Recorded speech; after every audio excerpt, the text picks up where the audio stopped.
Hi friends, ಪೃಥ್ವಿ ಜಾಬ್ಗೆ ಸ್ವಾಗತ. Friends, ಒಂದು ಹೊಸ ಉದ್ಯೋಗ ಮಾಹಿತಿ ಬಂದಿದೆ. ಇಂಡಿಯನ್ ಏರ್ಫೋರ್ಸಲ್ಲಿ ಹೊಸ ನೇಮಕಾತಿಗಳನ್ನು ಬಿಡುಗಡೆ ಮಾಡಿದ್ದಾರೆ. ಇಲ್ಲಿ 10+2 ಪಾಸ್ ಆದ ಅಭ್ಯರ್ಥಿಗಳು ಅರ್ಜಿಯನ್ನು ಸಲ್ಲಿಸಬಹುದಾಗಿದೆ. ಇಲ್ಲಿ ಎಷ್ಟು ಹುದ್ದೆಗಳ ಖಾಲಿವೆ ಮತ್ತು ಯಾರು ಅಪ್ಲೈ ಮಾಡಬೇಕು, ಎಜುಕೇಷನ್ ಇರಬೇಕು, ಸ್ಯಾಲ್ರಿ ಯಾವ ರೀತಿ ಇರುತ್ತೆ, ಹಾಗೂ ಅಪ್ಲೈ ಮಾಡಿದೆವು, ಹೈಟು, ವಯೋಮಿತಿ, ಅರ್ಜಿ ಶುಲ್ಕ, ವೇಟು ಎಲ್ಲವನ್ನು ಈ ವಿಡಿಯೋದಲ್ಲಿ ಸಂಪೂರ್ಣ ಹೇಳ್ತೀನಿ. ಹಾಗೂ ಅರ್ಜಿ ಯಾವಾಗ ಆರಂಭ ಆಗುತ್ತೆ, ಯಾವಾಗ ಕ್ಲೋಸ್ ಆಗುತ್ತೆ, ನೋಟಿಫಿಕೇಶನ್ ಬಂದಿದೆ, ನೋಟಿಫಿಕೇಶನ್ ಏನು ಮಾಹಿತಿ ಬಂದಿದೆ ಎಲ್ಲವನ್ನು ಸಂಪೂರ್ಣ ನೋಡೋಣ. ವಿಡಿಯೋನ ಎಲ್ಲೂ ಸ್ಕಿಪ್ ಮಾಡದೆ ಕೊನೆತಗೊಂಡು ಹಾಗೆ ಮಾಹಿತಿ ಇಷ್ಟ ಆದರೆ ಲೈಕ್ ಮಾಡಿ ಮತ್ತು ಶೇರ್ ಮಾಡಿ, ನಿಮ್ಮ ಅನಿಸಿಕೆಯನ್ನು ಕಮೆಂಟ್ ಮಾಡಿ. ಹಾಗೆ ಹೊಸಬರು ಯಾರು ನಮ್ಮ ಚಾನಲ್ ನೋಡ್ತಾ ಇದ್ದವರು ನಮ್ಮ ಚಾನಲ್ನ ಸಬ್ಸ್ಕ್ರೈಬ್ ಮಾಡ್ಕೊಳ್ಳಿ. ಹಾಗೆ ಪಕ್ಕದಲ್ಲಿರ್ತಕ್ಕಂಥ ಬೆಲ್ ಐಕಾನ್ ಮಾಡಿಕೊಂಡ್ರೆ ನಾವು ಅಪ್ಲೋಡ್ ಮಾಡೋ ಪ್ರತಿಯೊಂದು ವಿಡಿಯೋ ನಿಮಗೆ ನೋಟಿಫಿಕೇಶನ್ ಬರ್ತವೆ. ಹಾಗೂ CSE ಬಗ್ಗೆ ಜಾಬ್ ಬಗ್ಗೆ ಸರ್ಕಾರದ ಮಾಹಿತಿ ಕೂಡ ದೊರೆತಿದೆ. ಓಕೆ ಫ್ರೆಂಡ್ಸ್, ಇರೋ ವಿಷಯಕ್ಕೆ ಹೋಗೋಣ. ನೋಡಿ, ಇದು ಇಂಡಿಯನ್ ಏರ್ಫೋರ್ಸ್ನ ನೇಮಕಾತಿಗಿದೆ. ಇಂಡಿಯನ್ ಏರ್ಫೋರ್ಸ್ ಏರ್ಮ್ಯಾನ್ ಹುದ್ದೆಗಳಾಗಿವೆ. ಇದು 2024ರ ಒಂದು ಇಂಡಿಯನ್ ಏರ್ಫೋರ್ಸ್ ಏರ್ಮ್ಯಾನ್ ಹುದ್ದೆಗಳಾಗಿವೆ. ಇಲ್ಲಿ ಮಾಹಿತಿ ಇರುತ್ತೆ ಬಂದಿದೆ ನೋಡಿ. Vacancy details of Indian air force requirement 2024 ಕೊಟ್ಟಿದ್ದಾರೆ. ಇಲ್ಲಿ ಇಲಾಖೆ ಹೆಸರು ಬಂದು ಇಂಡಿಯನ್ ಏರ್ಫೋರ್ಸ್ ಅಂದರೆ ಭಾರತೀಯ ವಾಯುಪಡೆ ನೇಮಕಾತಿಯಾಗಿದೆ. ಇಲ್ಲಿ IAF ನೇಮಕಾತಿಯನ್ನು ಕೊಟ್ಟಿದ್ದಾರೆ. ಇಲ್ಲಿ ಪೋಸ್ಟ್ ನೋಡಬೇಕಂದ್ರೆ ಏರ್ಮ್ಯಾನ್ ಗ್ರೂಪ್ ವೈ ಹುದ್ದೆಗಳಾಗಿವೆ. ಏರ್ಮ್ಯಾನ್ ಗ್ರೂಪ್ ವೈ ಹುದ್ದೆಗಳಾಗಿವೆ. ಮೆಡಿಕಲ್ ಅಸಿಸ್ಟೆಂಟ್ ಪೋಸ್ಟ್ ಅಂತ ಕೊಟ್ಟಿದ್ದಾರೆ. ಟೋಟಲ್ ವೇಕೆನ್ಸಿ ಇಷ್ಟಂತೆ ಕೊಟ್ಟರೆ ಮೆನ್ಷನ್ ಮಾಡಿಲ್ಲ. ಇನ್ನು ಈ ಹುದ್ದೆಗಳಿಗೆ ಸ್ಯಾಲ್ರಿ ಬಂದು ನೋಡ್ಬೇಕಾದ್ರೆ 26,900 ಪ್ರತಿ ಮಂತ್ರು ಸ್ಯಾಲರಿ ಅಂತ ಕೊಟ್ಟಿದ್ದಾರೆ. ಇದೊಂದು ಕೇಂದ್ರ ಸರ್ಕಾರದ ಸಂಪೂರ್ಣವಾದ ಕೇಂದ್ರ ಸರ್ಕಾರದ ಉದ್ಯೋಗವಾಗಿರುತ್ತದೆ. ಇನ್ನು ಉದ್ಯೋಗ ಲೊಕೇಶನ್ ಅಂದರೆ ಜಾಬ್ ಲೊಕೇಶನ್ ಬಂದು ಭಾರತಾದ್ಯಂತ ಎಲ್ಲಿ ಬೇಕಿರತಕ್ಕಂಥ ಒಂದು ಉದ್ಯೋಗ ಆಗಿದೆ. ಯಾರು ಈ ಹುದ್ದೆಗೆ ಅಪ್ಲೈ ಮಾಡಬೇಕಾದ್ರೆ ಇಂಡಿಯನ್ ಸಿಟಿಜನ್ ಯಾರು ಬೇಕಾದ್ರೂ ಅಪ್ಲೈ ಮಾಡಬಹುದಾಗಿದೆ. ಅರ್ಜಿ ಸಲ್ಲಿಸುವ ಆರಂಭ ದಿನಾಂಕ 22/5/2024 ಆರಂಭವಾಗ್ತಿದೆ. ಕೊನೆಯ ದಿನಾಂಕ 5/6/2024 ಕ್ಲೋಸ್ ಆಗುತ್ತೆ. 22/5/2024 5/6/2024 ಕ್ಲೋಸ್ ಆಗುತ್ತೆ. ಅಷ್ಟರೊಳಗೆ ಅರ್ಹ ಮತ್ತು ಆಸಕ್ತ ಅಭ್ಯರ್ಥಿಗಳು ಅರ್ಜಿಯನ್ನು ಸಲ್ಲಿಸಬಹುದಾಗಿದೆ. ಇನ್ನು ಅರ್ಜಿ ಸಲ್ಲಿಸುವ ಮೂರು ಆನ್ಲೈನ್ ಮೂಲಕ ಆಗಿರ್ತದೆ. ಇದು ಇಂಡಿಯನ್ ಏರ್ಫೋರ್ಸ್ ಆಫೀಸಿಯಲ್ ವೆಬ್ಸೈಟ್ ಮೂಲಕ ಅರ್ಜಿಯನ್ನು ಸಲ್ಲಿಸಬೇಕಾಗುತ್ತೆ. ಇಲ್ಲಿ ಪೋಸ್ಟ್ ನೇಮು ಮತ್ತು ಟೋಟಲ್ ವೇಕೆನ್ಸಿ ಬೇಕಾದರೆ ಇಂಡಿಯನ್ ಏರ್ಫೋರ್ಸ್ ನೇಮಕಾತಿಯಾಗಿದೆ. Airman group Y medical assistant ಹುದ್ದೆಗಳಾಗಿವೆ. ಇನ್ನು ಈ ಹುದ್ದೆಗಳಿಗೆ ಎಜುಕೇಷನ್ ಕ್ವಾಲಿಫಿಕೇಷನ್ ಅಂದರೆ ವಿದ್ಯಾರ್ಥಿ ಏನಾಗಿರಬೇಕು ಅಂದರೆ ಇದು 12th pass with physics, chemistry, biology and English with 50 marks R diploma BSc primary with 50 marks. ಅಂದರೆ PUC ಸೈನ್ಸ್ ಪಾಸ್ ಆದವರು, PCMB ಇದ್ದವರು 50% ಆಗಿರಬೇಕು. ಅಥವಾ ಡಿಪ್ಲೊಮಾ BSc ಸೈನ್ಸ್ ಮಾಡಿದವರು ಅವರು ಕೂಡ 50% ಮಾರ್ಕ್ಸ್ ಆದರೂ ಅರ್ಜಿಯನ್ನು ಸಲ್ಲಿಸಬಹುದಾಗಿದೆ. ಇದಕ್ಕೆ SLC ಮೇಲೆ ಯಾವುದೇ ರೀತಿ ಹುದ್ದೆಗಳಿಲ್ಲ. PUC science ಮೇಲಿರ್ತಕ್ಕಂಥ ನೇಮಕಾತಿಯಾಗಿದೆ. ಇನ್ನು ಎಜುಕೇಷನ್ ಕಲ್ತ್ಕೊಳ್ಬೇಕಾದ್ರೆ PUC ಸೈನ್ಸ್ ಆಗಿರ್ಬೇಕು ಕೊಟ್ಟಿದ್ದಾರೆ. ಫಿಸಿಕ್ಸು, ಕೆಮಿಸ್ಟ್ರಿ, ಬಯಾಲಜಿ ಪಾಸ್ ಆಗಿರಬೇಕು. ಹಾಗೂ ಡಿಪ್ಲೊಮಾದರೂ ಕೂಡ ಅಪ್ಲೈ ಮಾಡೋದು, BSc ಆದರೂ ಕೂಡ ಇದಕ್ಕೆ ಅರ್ಜಿಯನ್ನು ಸಲ್ಲಿಸಬಹುದಾಗಿದೆ. ವಿತ್ 50% ಆದರೂ ಮಾತ್ರ, ಅದಕ್ಕಿಂತ ಕಡಿಮೆ ಆದರೆ ಅರ್ಜಿ ತಗೊಳ್ಳೋದಿಲ್ಲ. ಆಮೇಲೆ ಸ್ಯಾಲ್ರಿ 26,900 ಪರ್ ಮಂತ್ ಇರುತ್ತೆ. ಜೊತೆಗೆ ಅಲೌನ್ಸ್ ಕೂಡ ಕೊಟ್ಟಿದ್ದಾರೆ.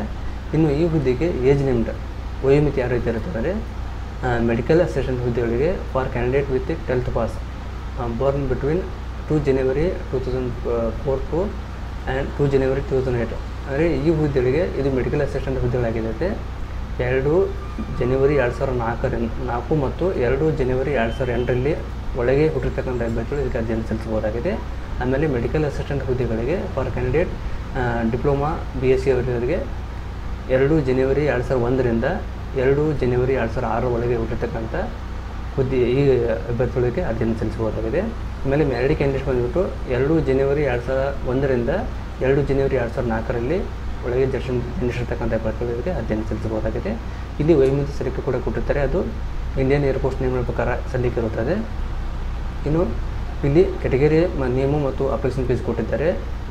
ಪ್ರತಿ ಎಲ್ಲ ಅಭ್ಯರ್ಥಿಗಳಿಗೆ 100 ರೂಪಾಯಿ ಶುಲ್ಕ ಇರುತ್ತೆ. ಫಸ್ಟ್ GST ಇರುತ್ತೆ. ಮೇಡ ಪೇಮೆಂಟು ಆನ್ಲೈನ್ ಮೂಲಕ. ಪ್ರತಿಯೊಬ್ಬರಿಗೆ ಯಾವುದೇ ನೀವು ಪೋಸ್ಟ್ ಅಪ್ಲೈ ಮಾಡಿದ್ರು ಅವರಿಗೆ 100 ರೂಪಾಯಿ ಶುಲ್ಕ ಇರ್ತದೆ. ಪ್ಲಸ್ GST ಕೂಡ ಇರ್ತದೆ. ಅವರು ಆನ್ಲೈನ್ ಮೂಲಕ ಪೇ ಮಾಡ್ಕೊಂತ ಕೊಟ್ಟಿದ್ದಾರೆ. ಆಮೇಲೆ ಸೆಲೆಕ್ಷನ್ ಪ್ರೊಸೆಸಲ್ಲಿ ಯಾವ ರೀತಿ ಇರುತ್ತೆ ಅಂದರೆ the Indian air force selection process 2024 ಕೊಟ್ಟಿದ್ದಾರೆ. ವೇಕೆನ್ಸಿ ನೋಟಿಫಿಕೇಷನ್ ಕೊಟ್ಟಿರಲಿ. ಮೊದಲನೇದಾಗಿ ಫಿಸಿಕಲ್ ಟೆಸ್ಟ್ ಇರ್ತದೆ. ಫಿಸಿಕಲ್ ಫಿಟ್ನೆಸ್ ಟೆಸ್ಟ್ ಇರುತ್ತೆ. PET ಇರುತ್ತೆ ಮತ್ತು ಡಾಕ್ಯುಮೆಂಟ್ ವೆರಿಫಿಕೇಷನ್. ಮೊದಲನೇದು ಫಿಸಿಕಲ್ ಟೆಸ್ಟ್ ಇರ್ತದೆ. ಆಮೇಲೆ ಡಾಕ್ಯುಮೆಂಟ್ ವೆರಿಫಿಕೇಷನ್ ಇರ್ತದೆ. ಆಮೇಲೆ ಮೂರನೇದು ರಿಟರ್ನ್ ಟೆಸ್ಟ್ ಇರ್ತದೆ. ಟೆಸ್ಟ್ ಕೂಡ ಇರ್ತದೆ ಇಲ್ಲಿ. ಆಮೇಲೆ ಆಪ್ಟಿಟ್ಯೂಡ್ ಟೆಸ್ಟ್ ಕೂಡ ಇರ್ತದೆ. ಮೆಡಿಕಲ್ ಎಕ್ಸಾಮ್ ಕೂಡ ಇರ್ತದೆ. ಇವು 5 ಪಾಯಿಂಟಿನಿಂದ ಆಯ್ಕೆಯನ್ನು ಮಾಡುತ್ತೆ ಅಂತ ಕೊಟ್ಟಿದ್ದಾರೆ. ಇನ್ನು ಫಿಸಿಕಲ್ ಎಫಿಷಿಯನ್ಸಿ ಟೆಸ್ಟ್. ಫಿಸಿಕಲ್ದಲ್ಲಿ ಯಾವ ರೀತಿ ಇರುತ್ತೆ ಅಂದರೆ physical efficiency test and physical measurement test airman group airman group 2024 ಕೊಟ್ಟಿದ್ದಾರೆ. ಇಲ್ಲಿ ಫಿಸಿಕಲ್ದಲ್ಲಿ ಬಂದುಬಿಟ್ಟು ಹೈಟು, ವೇಟು, ಚೆಸ್ಟು, ಹೇರಿಂಗು ಮತ್ತು ಡೆಂಟಲು 5 ಥರ ಪಾಯಿಂಟ್ ಕೊಟ್ಟಿದ್ದಾರೆ. ಹೈಟ್ ಬಂದುಬಿಟ್ಟು ಫಾರ್ ಮೇಲ್ ಕ್ಯಾಂಡಿಡೇಟ್ 152.5 ಸೆಂಟಿಮೀಟರ್ ಇರಬೇಕಾಗುತ್ತೆ ಪುರುಷರು. ಆಮೇಲೆ ವೇಟ್ ಬಂದ್ಬಿಟ್ಟು ಶುಡ್ ಬಿ ಪ್ರಾಪರ್ಟಿದ ಹೈಟ್ ತಕ್ಕಂತೆ ವೇಟ್ ಇರಬೇಕಂತ ಕೊಟ್ಟಿದ್ದಾರೆ. ಅಬೌವ್ 50 ಮೀಟರ್ ಇರಬೇಕಾಗುತ್ತೆ. ಚೆಸ್ಟ್ ಬಂದುಬಿಟ್ಟು ನಾರ್ಮಲಾಗಿ 80 ಇರಬೇಕು, ಉಬ್ಬಿಸಿದ ನಂತರ 85 ಇರಬೇಕಂತ ಕೊಟ್ಟಿದ್ದಾರೆ.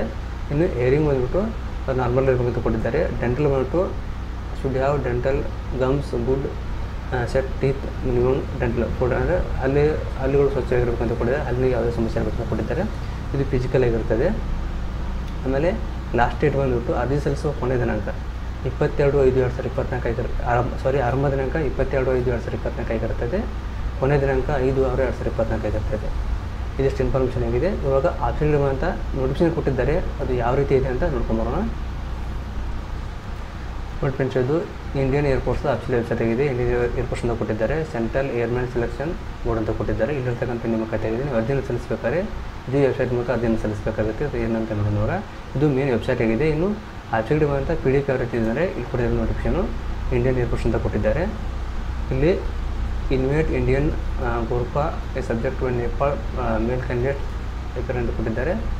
ಇಲ್ಲಿ ಏರ್ಮನ್ ಗ್ರೂಪ್ ವಾಯ್ ಅಂತ ಕೊಟ್ಟಿದ್ದಾರೆ. ಏರ್ಮನ್ ಗ್ರೂಪ್ ವಾಯ್ ಇವು ನಾನ್ ಟೆಕ್ನಿಕಲ್ ಹುದ್ದೆಗಳಾಗಿವೆ ಮತ್ತು medical assistant trade at base repair department ಇದೆ. ಏರ್ಫೋರ್ಸ್ ಅಂತ ಕೊಟ್ಟಿದ್ದಾರೆ ಚಂಡೀಗಢ ಅಂತ. ಇಲ್ಲಿ ನೀವು ನೋಡ್ಕೋಬೋದು. ಸ್ವಲ್ಪ ಜೂಮ್ ಮಾಡ್ತೀನಿ ಅದನ್ನು.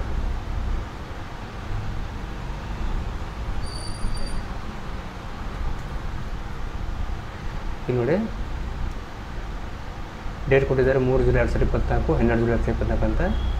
ಇದು ಗ್ರೂಪ್ ಟ್ರೇಡ್ ಅಂತ ಕೊಟ್ಟಿದ್ದಾರೆ, ಆಕ್ಟಿವಿಟಿ ಅಂತ ಕೊಟ್ಟಿದ್ದಾರೆ.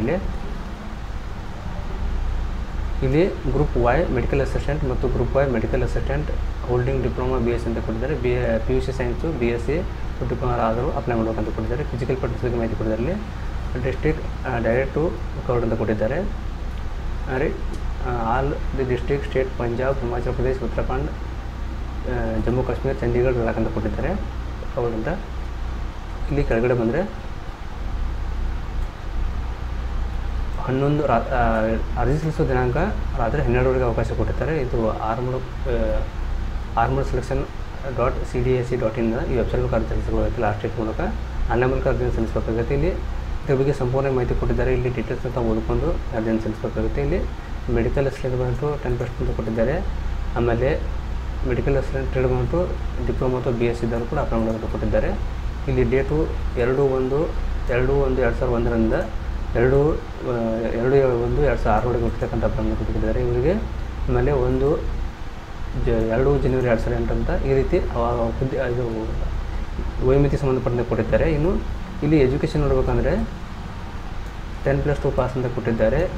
Intermediate equivalent examination physics, chemistry, biology, English ಇವೆಲ್ಲ 50% ಕೊಟ್ಟಿದ್ದಾರೆ ಪ್ರತಿಯೊಂದು ಹುದ್ದೆಗಳು. ಅಥವಾ ಡಿಪ್ಲೊಮಾದವರಾಗಿದ್ದರೆ ಮತ್ತು BSc ಅವರು ಕೂಡ 50% ಕೊಟ್ಟಿದ್ದಾರೆ. ಆಗಲೇ ಇಲ್ಲಿ ಎಲ್ಲ ಮಾಹಿತಿ ಕೊಟ್ಟಿದ್ದಾರೆ. ಒಂದು ಸರಿ ನೀವು ಸರಿಯಾಗಿ ನೋಡಿಕೊಂಡು ಅದನ್ನು ಸಲ್ಲಿಸಬಹುದು. ಇಲ್ಲಿ ಇನ್ಫಾರ್ಮೇಷನ್ ಪೂರ್ತಿಯಾಗಿ ಕ್ಲಿಯರ್ ಕೊಟ್ಟಿದ್ದಾರೆ. ಅಪ್ಲೈ ಮಾಡೋದಕ್ಕೆ ಮುಂಚೆ ಒಂದು ಸರಿಯಾಗಿ ಓದ್ಕೊಂಡು ಅಪ್ಲೈ ಮಾಡಿ. ಇಲ್ಲಿ ಮೆಡಿಕಲ್ ಬಗ್ಗೆ ಕೊಟ್ಟಿದ್ದಾರೆ. ಹೈಟು, ಚೆಸ್ಟು, ವೇಟು, ಹೇರಿಂಗು, ಡೆಂಟಲ್ ಈ ರೀತಿ ಕೊಟ್ಟಿದ್ದಾರೆ. ಹೈಟು 152 ಸೆಂಟಿಮೀಟರ್ ಅಂತ ಕೊಟ್ಟಿದ್ದಾರೆ. ಈ ರೀತಿ ಹೈಟ್ ಇರುತ್ತೆ. ಆಮೇಲೆ ಕಣ್ಣಿನ ಬಗ್ಗೆ ಮಾಹಿತಿ ಕೊಟ್ಟಿದ್ದಾರೆ. ಇಲ್ಲಿ ಸಂಪೂರ್ಣವಾಗಿ ಎಲ್ಲ ಬಗ್ಗೆ ಮಾಹಿತಿ ಕೊಟ್ಟಿದ್ದಾರೆ, ಓದ್ಕೊಳ್ಳೋದನ್ನು. ಆಮೇಲೆ ಈ ಸೈಡಿಗೆ ಬಂದರೆ ಇಲ್ಲಿ ಸ್ಯಾಲ್ರಿ ಬಗ್ಗೆ ಹಾಗೂ ಇತರ ಏನು ಮಾಹಿತಿ ಕೂಡ ಕೊಟ್ಟಿದ್ದಾರೆ. ಇದನ್ನೆಲ್ಲ ಓದ್ಕೊಂಡು ಅರ್ಜಿಯನ್ನು ಸಲ್ಲಿಸಬಹುದು. ಹಾಗೆ ಇನ್ನೊಂದು ಪೇಜ್ ಕೊಟ್ಟಿದ್ದಾರೆ ಕೆಳಗಡೆಯಲ್ಲಿ, ಅಲ್ಲಿ ನೋಡ್ತಾರೆ ಇದರಲ್ಲಿ ಕೂಡ ಹಲವಾರು ಮಾಹಿತಿಯನ್ನು ಕೊಟ್ಟಿದ್ದಾರೆ. ಒಂದ್ಸರಿ ಓದ್ಕೊಂಡು ಅರ್ಜಿಯನ್ನು ಸಲ್ಲಿಸಬೇಕು. ಡೇಟ್ ಕೂಡ ಮೆನ್ಷನ್ ಮಾಡಿದ್ದಾರೆ. ಅದರಲ್ಲಿ ಡೇಟು ಎಲ್ಲ ಇದೆ, ಓದ್ಕೊಂಡು ಅರ್ಜಿಯನ್ನು ಸಲ್ಲಿಸ್ಬೋದು. ಇದಿಷ್ಟು PDF ಆಗಿದೆ. ಇದನ್ನು PDF ನಮ್ಮ ವಾಟ್ಸಪ್ಪು ಟೆಲಿಗ್ರಾಮ್ ಗ್ರೂಪಲ್ಲಿ ಕೂಡ ಶೇರ್ ಮಾಡಿದ್ದೀನಿ. ತಾವು ಅಲ್ಲಿಂದ ನೋಡಿಕೊಂಡು ಅರ್ಜಿಯನ್ನು ಸಲ್ಲಿಸಬಹುದಾಗಿದೆ.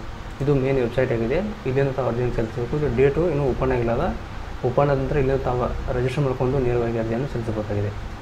ಓಕೆ ಫ್ರೆಂಡ್ಸ್, ತಮಗೆ ಇದೊಂದು ಸಣ್ಣ ಮಾಹಿತಿ ಇಷ್ಟ ಆಗಿದೆ ಅನ್ಕೋತೀನಿ. ದಯವಿಟ್ಟು ಇಷ್ಟ ಆದರೆ ಲೈಕ್ ಮಾಡಿ ಮತ್ತು ಶೇರ್ ಮಾಡಿ, ನಿಮ್ಮ ಅನಿಸಿಕೆ ಕಮೆಂಟ್ ಮಾಡಿ. ವಿಡಿಯೋ ನೋಡೋದಕ್ಕಾಗಿ ತುಂಬ ಧನ್ಯವಾದಗಳು. Thanks for watching. Jai Hind, Jai Karnataka.